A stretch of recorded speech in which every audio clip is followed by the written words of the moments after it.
Tervist! Tänään mä räägin sellisest sõnast nagu dumari.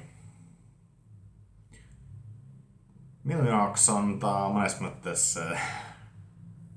kaks asja. Esiteks, Tuomari Nurmio, üks muusik, kasutab endast niisugust nime viimasel ajal. Tuomari tähendab kohtunikku. Dumari on kohtunik stadin slängis. Stadi slängis ehk Helsingi kõnekeeles. Dumar ja Spuget on bänd. Aga Dumariga niimoodi leiab ka üles. Tal on väga hea lugu, mille nimi on Dumari.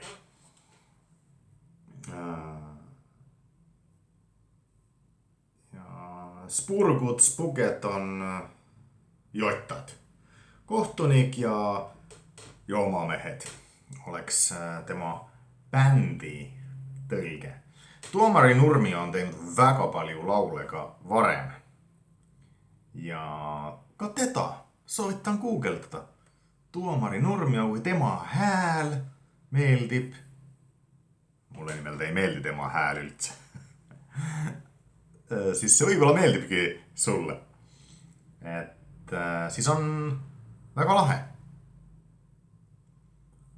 Dumari. Ja see sõna on väga hea õppida selgeks jalkamängule minnes. Sellepärast, et sa võid jalkamängul, kui sa muud ei oska karjuda, sa võid alati karjuda. Dumari, hei! Hei, Dumari! Ükskõik mis olukorras. Kui on suluseis. Hei, Dumari! Hei, kohtunik. Küll ta ise saab aru, mida ta valesti tegi. Või mida ta võib-olla oleks pidanud tegema. Nii et see on üks selline jalkaväljaku sõna. Dumari. Ja kui see D hääldus ei tule välja. Dumari. Ära ütle Dumari siis. Ütle Tuomari.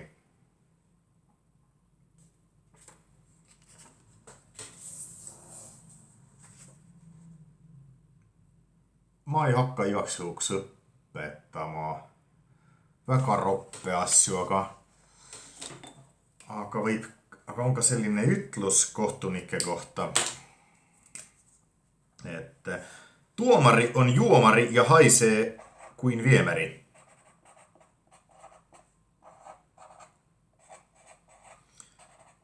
Tuomari on juomari ja haisee kuin viemäri.